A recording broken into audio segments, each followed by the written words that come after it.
मंगल में उपस्थिति को उपस्थित करते सब संत वृंद जब आते हैं तो ऐसा लगता है कि मानो ठाकुर जी ही किसी रूप में पधार रहे हैं।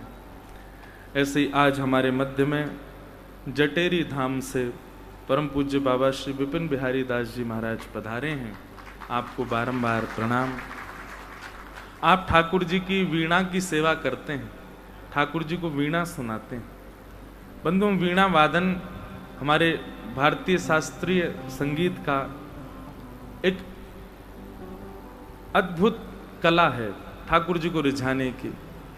और कुछ प्राचीन कलाएं ऐसी हैं जो अब लुप्त मात्र हो चुकी हैं, बहुत कम लोग उनके बारे में जानते हैं। सितार वादन तो होता है और अनेक लोग भारत में आज भी सितार वादन करते हैं, पर सितार से पूर्व का प्राचीनतम वीणा हमारी किशोरी जी बजाती हैं। वीणा राधा प्यारी वीणा लेके गाँव में, एक दिन पद सुना रहा था ना मैं, किशोरी जी वीणा बजाती हैं। ऐसे हमारे पूज्य महाराज जी ठाकुर जी को वीणा वादन करके सुनाते हैं, उनको रिझाते हैं। और आप जब वीणा वादन करते हैं तो मैंने तो वीडियो में देखा है कि उस समय मोर वहां इकट्ठे हो जाते हैं, नृत्य करने लग जाते हैं। मयूर बिहारी, हमारे यहाँ वृंदावन में मोरन को केवल मोर नहीं कहें, वे मोर आ जाएं तो यही कहें मयूर बिहारी लाल पधारे हैं। श्री जी को रिझावे के लिए ठाकुर जी मोर बन जावे, कान्हा मोर बने आयो। तो ऐसे पूज्य महाराज जी का अभी हम वीणा वादन भी सुनेंगे आज कथा में। श्री हरदास, ऐसे महाराज जी को बारंबार प्रणाम। तो ठाकुर जी कितना अनुग्रह करके आए। मैं इसीलिए बहुत जोर देता हूं इस बात पर कि रसिक जनों की वाणी को नित्य गाना प्रारंभ कीजिए। उस वाणी से ठाकुर जी प्रसन्न होते हैं। रसिकाचार्यों की वाणी से ना जाने कब कहां कृपा ठाकुर जी कर दें। मैं अधिकतर कथाओं में वाणी का ही गायन करने का प्रयास करता हूं, चाहे वो हमारे अष्ट सखा के हों, चाहे हमारे स्वामी श्री हरदास जी की वाणी तो कभी कभी बड़ी कठिन लगती है गाने में, पर फिर भी मैं प्रयास करके गाता हूं। सब रसिक जनों की वाणी गाते हैं, इससे ठाकुर जी प्रसन्न होते हैं। और यही अष्ट सखाओं की वाणी में से चतुर्भुज दास जी की वाणी का ही प्रभाव है कि श्री गिरधर लाल जी पधारे। गोवर्धन वासी सांवरे तुम बिन रहो ना जाए। तो जतिपुरा में थी तब परिक्रमा, जतिपुरा पर रोक करके हम कथा करने चले गए और उसी बीच में नाथद्वारा गए। नाथद्वारा से ठाकुर जी आए साथ में, और फिर ठाकुर जी के सहित आधी परिक्रमा पूरी करी, जो परिक्रमा रह गई जतिपुरा से राधा कुंड तक। मानो ऐसा लग रहा हो कि ठाकुर जी ही आए हैं कि चल अब तेरी परिक्रमा अधूरी रह गई, मैं करवाए दूंगा तू। ऐसे लाल जी तब से विराज रहे हैं। नहीं तो हम तो रामानु संप्रदाय के, हमारे यहाँ तो ठाकुर जी के चतुर्भुज रूप की उपासना है। हमारे यहाँ के जितने भी दिव्य देश हैं, हमारे जितने भी इष्ट हैं, वे सब भी दक्षिण भारत में ही हमारे सारे स्थान हैं। परंतु पुष्टि मार्ग के ठाकुर जी आकर के सेवा स्वीकार कर रहे हैं। और वो श्रीनाथ जी, वो श्री गिरधर लाल जी सदा गिरिराज जी में ही रहते हैं। या हमारे मेरो भी मन गिरिराज जी में ही ज्यादा लगे, श्री गोवर्धन नाथ जी के चरणन में ही ज्यादा लगे। तो ऐसे ठाकुर जी के परम आनंद के लिए गिरिराज जी में ही शायद जो विश्राम कथा होगी ना, वो गिरिराज जी में ही होगी, ऐसा लगे। यहीं पर ही ठाकुर जी को सुनाते सुनाते बस प्रस्थान करेंगे, क्योंकि इन्हीं कुंजन में ही वास चाहिए। गिरिराज जी में बड़ी सुंदर सुंदर कुंज हैं, बड़ी सुंदर सुंदर गुफा हैं। गर्ग संहिता में वर्णन है ठाकुर जी के सुंदर लीला विलास को। अब तो अदृश्य मात्र हो गई, कई भूमिगत हो गई, दिखती नहीं, दर्शन नहीं होता उनका। पर इन्हीं कुंजन में ठाकुर जी विराजमान रहे, इन्हीं सुंदर गिरी कंदरान में ही ठाकुर जी रहे। युग युग अविचल राखिए यह सुख शैल निवास, श्री गोवर्धन रूप पे बलि जाए चतुर्भुज दास। गोवर्धन वासी सांवरे तुम बिन रहो न जाए। तो ऐसे गिरिराज जी में कथा भई, खूब आनंद, खूब सुख भयो। बाबा श्री चित्र विचित्र बिहारी दास जी को बारंबार धन्यवाद, धन्य भाग्य कि ये अवसर प्रदान कियो। आज मंगलमयी कथा में ठाकुर जी की ग्रहचर्या, दिनचर्या और द्वारिका लीला को वर्णन है, परंतु ब्रज में हम बैठे हैं और ब्रज में बैठ के द्वारिका को श्रवण करें तो कभी कभी बड़ो मन सुनाए लगे, क्योंकि हमारो ही लाला द्वारिका में। अच्छा, एक और बात, आज की कथा में ब्रजभाषा भी नहीं बोलेगी। क्यों? द्वारिका के ठाकुर जी हैं, वहां ब्रजभाषा अपने आप ही नहीं आएगी मुख से, पर क्रम है, क्रम को तो पूर्ण करेंगे ही।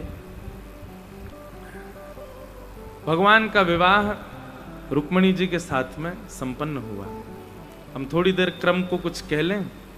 श्री यमुना जी के विवाह तक का प्रसंग कह करके और फिर बाबा से प्रार्थना करेंगे कि वे अपने सुंदर मधुर भाव सुनावें। ठाकुर जी का विवाह रुक्मिणी जी के साथ में सुसंपन्न हुआ।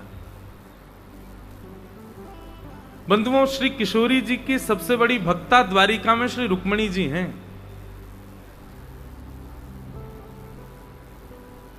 दुर्वासा जी के श्राप के बाद में रुक्मिणी जी किशोरी जी के आश्रय में ही रह करके 12 वर्षों तक कृष्ण वियोग को सह पाई, नहीं तो एक क्षण भी ठाकुर जी के बगैर रह ना सके।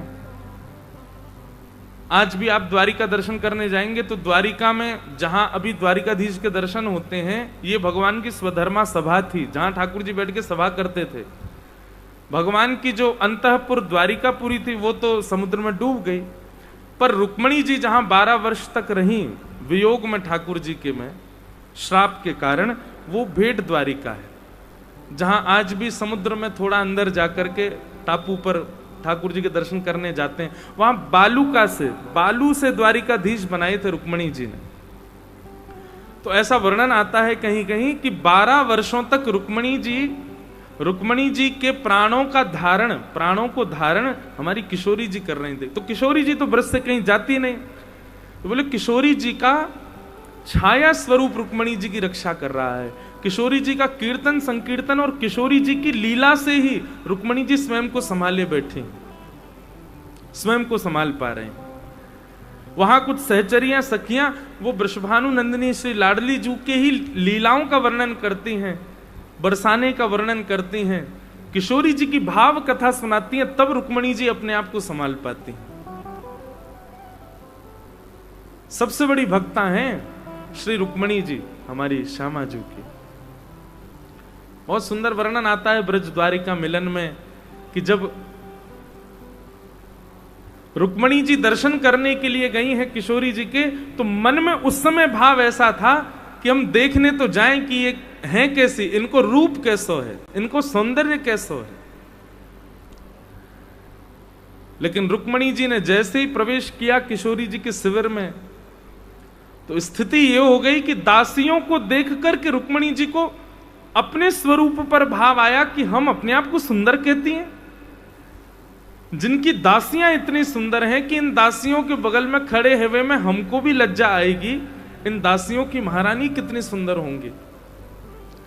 इस कथा से एक भाव प्रकट होता है कि किशोरी जी के दर्शन की उपासना से, भाव से जब जाओगे श्री जी के पास, तो आपके मान, अभिमान और आदि आदि जो भी दोष हैं, यदि वे नष्ट नहीं हो रहे हैं और तब भी आप श्री जी का दर्शन कर रहे हो, तो अभी श्री जी की कृपा हुई नहीं।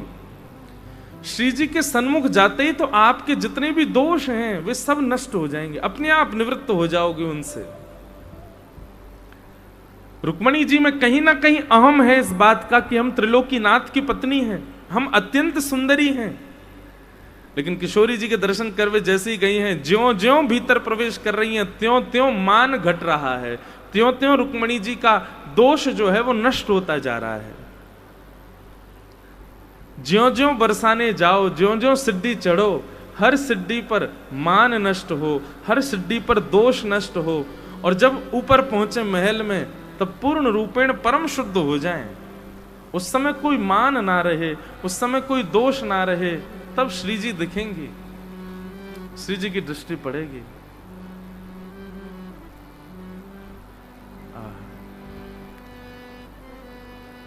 ऐसे रुक्मणी जी जैसे ही प्रवेश करती हैं किशोरी जी के अंतःपुर में, मूर्छा आ जाती है।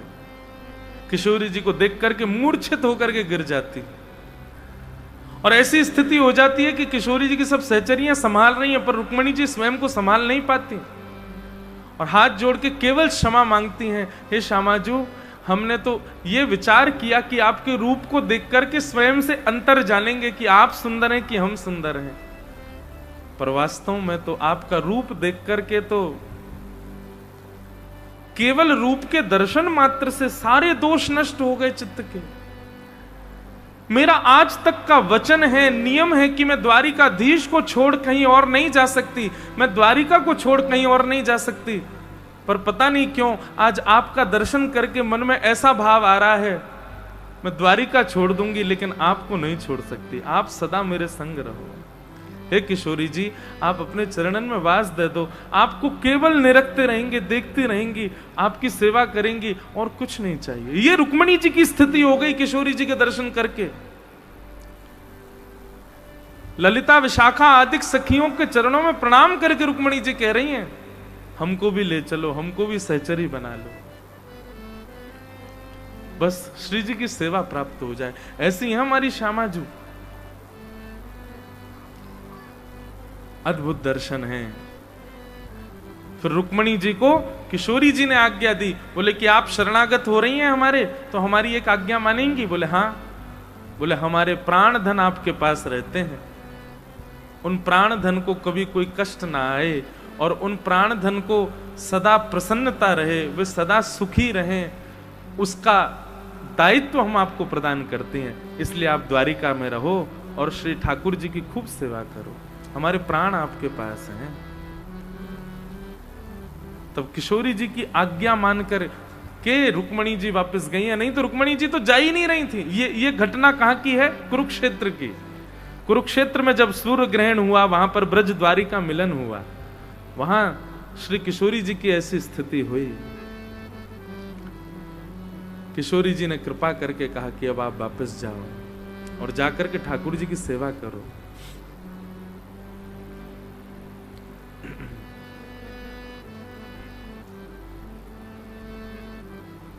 तो भगवान का विवाह रुक्मणी जी के साथ में हुआ। रुक्मणी जी से विवाह के उपरांत एक घटना द्वारिका में घटी। सिमंतक नाम की एक मणि है, वो मणि हजारों किलो सोना रोज देती थी। ठाकुर जी को जब ये बात पता चली तो भगवान ने जाकर के उस मणि के स्वामी सत्राजित से कहा कि इस मणि को तुम द्वारिका के कार्यालय में जमा करवा दो, इससे जो भी धन होगा वो द्वारिका की सेवा में लगा देंगे और तुमको जो चाहिए वो तुमको दे देंगे। पर उसने भगवान की बात को अस्वीकार कर दिया और कुछ दिन बाद उस मणि को पहन के उस व्यक्ति का छोटा भाई कहीं गया, उसको शेर ने मार दिया। शेर से मणि लेकर के भालू चला गया और दोष भगवान के ऊपर लग गया। क्यों? क्योंकि 2 दिन पहले भगवान मांगने गए थे, भगवान को तो देने से मना कर दिया। 2 दिन बाद उसी मणि के स्वामी के छोटे भाई ने जब पहन करके गया तो उसको शेर ने मार दिया, तो वो मिला नहीं। तो सत्राजित ने ये बात कह दी पूरी द्वारिका में कि कृष्ण मांगने आए थे, मैंने देने से मना कर दिया, तो मेरे भाई को अपहरण करके उन्होंने ही मणि को चुरा लिया है, मुझे तो उन्हीं पर संशय है। मैं कहा करता हूं बंधुओं, संसार कितना कितना विचित्र है संसार। यहां प्रेम कोई नहीं करता, यहां सब केवल दिखावा करते हैं। सुर नर मुनि जन की यह रीति, स्वार्थ लाग करहीं सब प्रीति। आपसे कोई बहुत प्रेम से मिलता है ना, और आपको कोई बहुत प्रेम करता है, निश्चित एक बात को चित्त में धारण कर लीजिएगा, यदि कृष्ण बीच में नहीं है, यदि ठाकुर जी बीच में नहीं है, हमारी श्यामाजू बीच में नहीं है, और कोई व्यक्ति आपसे प्रेम करता है, वो प्रेम एक दिन टूटेगा, नष्ट होगा, ये निश्चित है। अगर बीच में हमारी किशोरी जी नहीं है, भक्ति नहीं है, वृंदावन रस नहीं है, किशोरी जी और ठाकुर जी का प्रेम भाव उस प्रेम में नहीं है, आपका किसी से भी संबंध हो, वो संबंध टिक नहीं पाएगा। ये हम दावे से कह रहे हैं आपसे। सुर नर मुनि जन की यह रीति, स्वार्थ लाग करहि सब प्रीति। आप किसी अन्य देवता को भी पूजते हैं और उस अन्य देव के पूजन में भी आपके चित्त में श्यामा श्याम नहीं है, तो वो देव को भी आप उससे भी लाभ नहीं ले पाओगे। हनुमान जी के चरणों में जाओ तो यही प्रार्थना करो, हे हनुमंत लाल, आप तो अष्ट सिद्ध नवनिधि के दाता हो, 8 सिद्धियां हैं, नवनिधियां हैं आपके पास। हम आपको केवल एक बात के लिए प्रणाम कर रहे हैं, अपनी अष्ट सिद्धि नवनिधि से इतनी कृपा कर दो कि हमको ठाकुर जी का अनुग्रह प्राप्त हो जाए। हे महाकालेश्वर भगवान, आप कालों के भी काल हैं, हम पर ऐसी कृपा कर दो। बाबा अभी इतना बढ़िया लगो नासिक में मेरी कथा, तो नासिक में जैसे ही मैं त्र्यंबकेश्वर प्रणाम करवे गयो तो वहां के सब पुजारी जैसे ही मैं गयो तो मुंह देख करके बोले राधा वल्लभ लाल की जय। मैंने कि आप लोगन को तो ओम नमः शिवाय कहना चाहिए या नमः पार्वती हर हर महादेव कहना चाहिए, राधा वल्लभ लाल की जय क्यों कह रहे हैं? इतनी सुंदर बात, मैं तो इतना आनंदित हो जाता हूं आज भी। बोले कि आपने एक बार कथा में कही थी कि श्री राधा वल्लभ लाल जी शंकर जी के घर के ठाकुर जी हैं। श्वेत द्वीप में महादेव नित्य राधा वल्लभ लाल जी की सेवा करते हैं, गणेश जी रसोई बनाते हैं, पार्वती जी थाली सजाती श्रृंगार करते हैं, कार्तिकेय जी पूरे मंदिर परिसर को स्वच्छ रखते हैं और महादेव आकर के राधा वल्लभ लाल जी की आरती करते हैं। श्री राधा वल्लभ जी की सेवा स्वयं महादेव की सेवा है। आत्मदेव नाम के ब्राह्मण के द्वारा याचना करने पर महादेव ने अपने हृदय के ठाकुर जी उनको दिए और वहीं हमारी श्यामाजू के परम कृपा पात्र एवं ठाकुर जी के वंशी के अवतार श्री हित हरिवंश महाप्रभु आत्मदेव ब्राह्मण के यहां से श्री ठाकुर जी को लेकर के वृंदावन में पधारे। तो श्री राधा वल्लभ जी कौन है? महादेव के ठाकुर जी हैं। महादेव के मंदिर में जब भी जाओ तो जोर से चिल्ला के बोल दे करो ओम नमः शिवाय, नमः पार्वती हर हर महादेव, लेकिन जब निकलवे लगो तब कह दियो श्री राधा वल्लभ लाल की। महाराज तीसरा नेत्र खुल जाएगा महादेव को, बोले ओ मेरे ठाकुर जी को नाम बोल के जा रहा है। मैं तो कहीं भी महादेव के मंदिर में जाऊं तो वहां कहा बताऊं, त्र्यंबकेश्वर में 1 महीना की कथा पूरी करके नासिक में अंतिम दिन महाराज जी अभिषेक भी मैंने श्री राधा राधा नाम से किया। महादेव को अभिषेक श्री राधा श्री राधा श्री राधा जल चढ़ा रहे हो, पता हो ऐसा भाव आ रहा हो कि मानो महादेव के रोंगटे खड़े हो रहे हो, मेरी श्यामनी जी को कोई नाम ले रहे हो। सीधे सीधे महादेव हैं, बीच में श्यामाजू नहीं है, बीच में ठाकुर जी नहीं है, तो महादेव प्रसन्न नहीं रहेंगे आपसे। सीधे सीधे हनुमान जी हैं, बीच में राघव जी नहीं है, बीच में माधव जी नहीं है, तो हनुमान जी प्रसन्न नहीं रहेंगे। सीधी सीधी वैष्णो देवी मैया हैं और बीच में व्रज रस नहीं है, तो वैष्णो देवी मैया भी प्रसन्न नहीं रहेंगी। ये तो देवन के संबंध बताए। संसार में भी किसी से संबंध है तो उस संबंध में भी ये भाव प्रधान हो कि कृष्ण भक्ति से युक्त ही हम संबंध बनाएं। एक प्रसंग एक भाव कहा जाता, गुरु वही जो हरि सो मिलावे, गुरु वही जो वृंदा विपिन बसावे, गुरु वही जो सब दोष मिटावे, गुरु वही जो कृष्ण सो मिलावे। ये बात सुनकर के मैं भी बहुत वर्षों तक ऐसे ही कहता था, गुरु वही जो हरि सो मिलावे, गुरु वही जो वृंदा विपिन बसावे। लेकिन अब मन में बात आती है, केवल गुरु नहीं, पति वही जो हरि से मिलावे, पत्नी भी वही जो हरि से मिलावे, पुत्र भी वही जो वृंदा विपिन बसावे, पुत्री भी वही जो श्यामा श्याम से मिलावे। संसार का कोई भी संबंध यदि ठाकुर जी से विलग है, वो संबंध है ही नहीं। संबंध वही श्रेष्ठ जानो जिसमें ठाकुर जी प्रधान हो। ठाकुर जी मध्यस्थ नहीं है, बिचौलिया तो ठाकुर जी होने चाहिए, नहीं तो संबंध टूट जाएगा। कोई बिचौलिया ही नहीं है तो कल को लड़ाई झगड़े है कौन से कहोगे? एक बीच को तो है तो उससे कहते ए भाई तय नहीं करवाया संबंध। कल को अगर कोई छूटेगा भी तो आप ठाकुर जी से कह तो सकते हो, बोले आपने ही तो मिलवाया था, फिर क्यों छुड़वाया? आप बिचौलिया हो। ठाकुर जी को बिचौलिया बना करके संबंध बनाओ, चाहे दुनिया में कोई से बनाओ, मित्र को बनाओ, सखा को बनाओ, पति पत्नी को बनाओ, कछु भी संबंध रखो, ठाकुर जी मध्यस्थ होने चाहिए। उनको साक्षी मानो, आप साक्षी बनो। जगन्नाथपुरी के पास साक्षी गोपाल भगवान है, कथा पता है उनकी, बड़ी सुंदर कथा है। अब कथा तो बहुत बड़ी है जाएगी, पर ठाकुर जी एक बालक की साक्षी देवे के काजे वृंदावन से चल के गए उड़ीसा तक, और वहां जाकर के पूरे गांव को जाकर के बताया, बोले हाँ भैया मेरे सामने वयोवृद्ध देवता ने यूं कही कि अपनी बेटी को ब्याह यहां से कराएंगे, इन दोनों को ब्याह कराओ। केवल एक बालक को ब्याह करावे के लिए ठाकुर जी वृंदावन से वहां चले गए। तो बीच में बिचौलिया ठाकुर जी को बनाओ, फिर कोई भी संबंध हो वो टिकेगा, और कभी न भी टिक रहा होगा तो ठाकुर जी संभालेंगे, बनाए रखेंगे उस संबंध को। लेकिन भगवत विमुख होकर के कोई भी संबंध संसार में आप निर्मित करोगे तो स्वार्थ लाग करहीं सब प्रीति, वहां स्वार्थ होगा, वहां प्रेम नहीं हो सकता।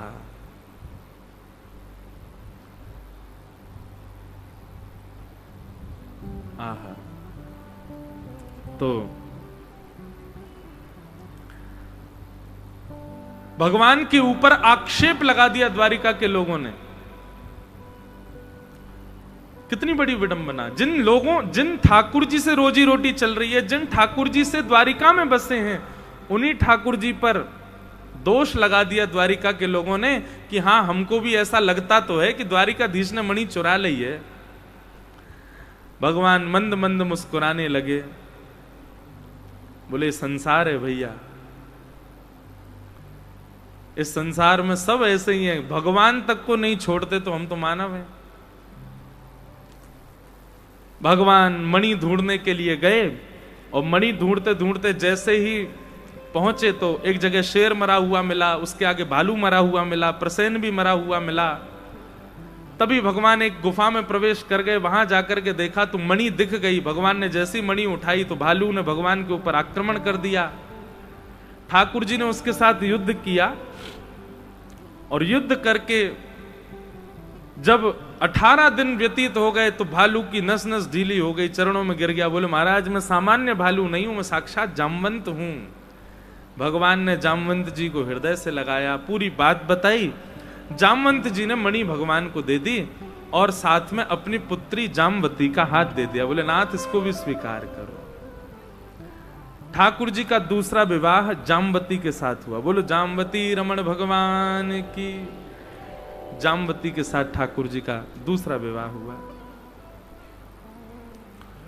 तीसरा विवाह भगवान द्वारिका लौट करके जब आए, मणि वापस कर दी, तो जिसकी मणि थी उसने अपनी पुत्री सत्यभामा का विवाह भगवान के साथ में किया। बोलो सत्यभामा रमण भगवान की। सबके रमण बन जाएंगे आज, रुक्मणी रमण, सत्यभामा रमण, जामवती रमण, पर प्यारे तो लगे राधा रमण। प्यारे तो राधा रमण ही हैं। तो ऐसे ठाकुर जी को सत्यभामा के साथ में विवाह भयो, और फिर चौथे ब्याह के रूप में हमारी वृंदावन की महारानी, हमारी वृंदावन की रस रानी, हमारी वृंदावन की अधिष्ठात्री प्यारी श्री यमुना जी के साथ में ठाकुर जी को भयो। कालिंदी यमुना। बंधुओं, हमारे निकुंज भाव में श्री यमुना जी पतो कौन है?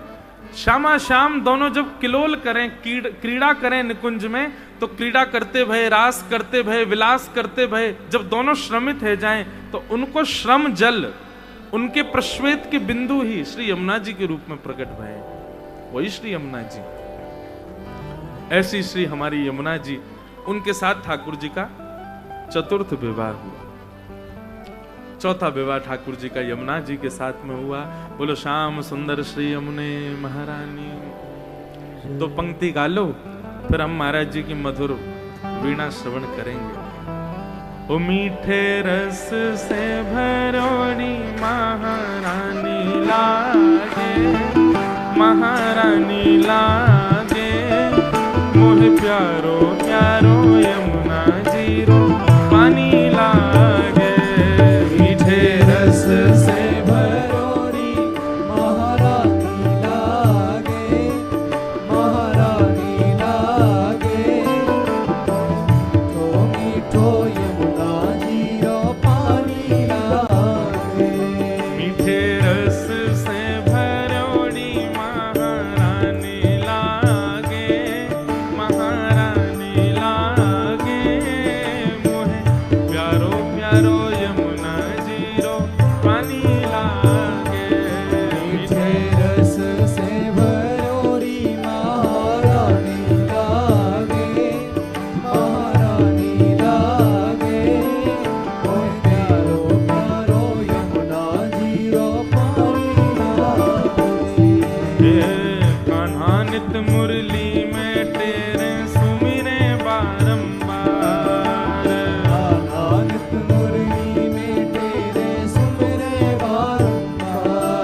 तिनकी बाधा दूर करे श्री राधा राधा नाम। तिनकी बाधा दूर करे श्री राधा राधा। राधा नाम में सफल जिंदगानी लागे, जिंदगानी लागे। मोहे प्यारो प्यारो यमुना जीरो पानी लागे। रस से भरोड़ी महारानी लागे, महारानी लागे। मोहि प्यारो प्यारो यमुना जीरो पानी लागे। जय वल्लभ विठ्ठल गिरधारी यमुना जी की बलिहारी। वल्लभ विठ्ठल गिरधारी यमुना जी की बलिहारी। जय वल्लभ विठ्ठल गिरधारी यमुना जी की बलिहारी।